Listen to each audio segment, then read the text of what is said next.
Hey, I'm Rob of Rob Brooks Realty, and this is the Where I Live series, and we're taking something a little bit different this time.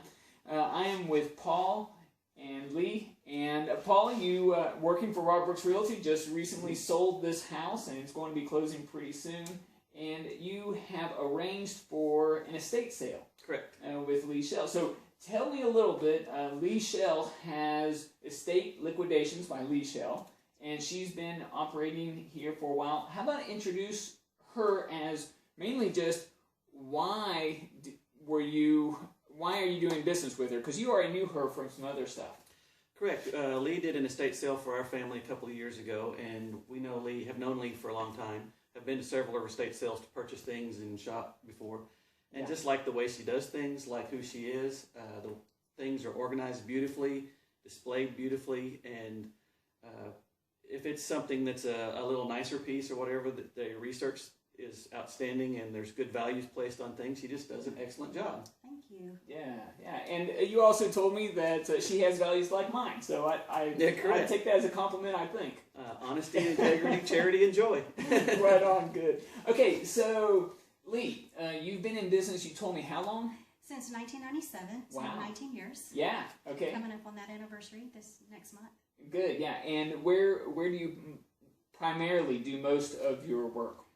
Gulf Breeze in Pensacola, and some of the outlying areas, just depending on the type of sale that it is. Okay, great. And so if someone wants to do an estate sale, they need to call you weeks ahead of time. Like how many and how much time do you need to prepare for it? It typically takes us about 3 to 4 weeks to prepare a sale.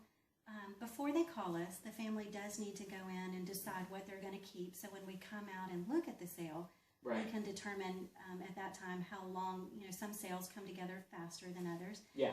And it just depends on what we have on the books.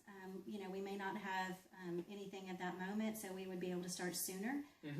Presently, we're booked up through the spring, so it would not be till early May or late April that we would be able to start if we were called today. Yeah, it makes a lot of sense. I didn't even think about how they need to decide ahead of time what they're going to keep, what they're not. Because if you show up and they say, oh yeah, we'll sell this, and someone says, no, we want to keep that. If there's a lot of that, then it kind of makes your job difficult as to show how you can do it. It does. So it's so important for the family to have made all those decisions.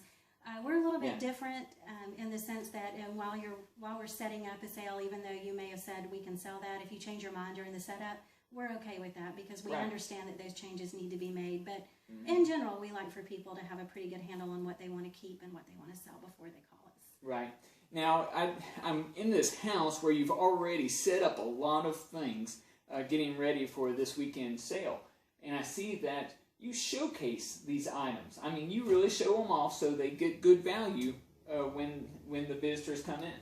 We do. We like to spend a lot of time washing the dishes, washing the china, because we feel like if it sparkles, it'll sell. Right. We like for silver to be polished because at that time people can determine the condition that it's actually in. There's no hidden surprises. Yeah. And we like to display things in such a way that people can see what's for sale, that it's clearly marked as far as the price goes. So it's a pleasant shopping experience for the customer. Yeah, and all that preparation and also other things, I can tell there's a big difference between, say, a garage sale and an estate sale, especially the way that y'all do it. Could you explain on that a little bit? Definitely. Well, with an estate sale, it's going to be the entire house or most of the house.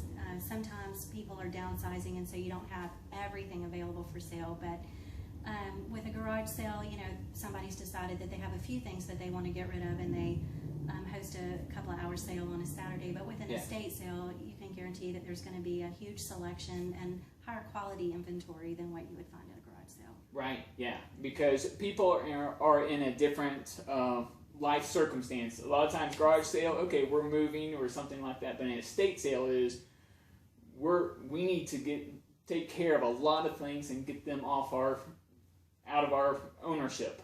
Right, and it's a great resource when you have higher end items to maximize the value of what you get for your items that you're selling. Great. Well, good. Well, Leigh, I sure do appreciate you taking the time with us today. Paul, thank you for introducing me to Leigh. She's a good one. Yeah, I agree. Yeah.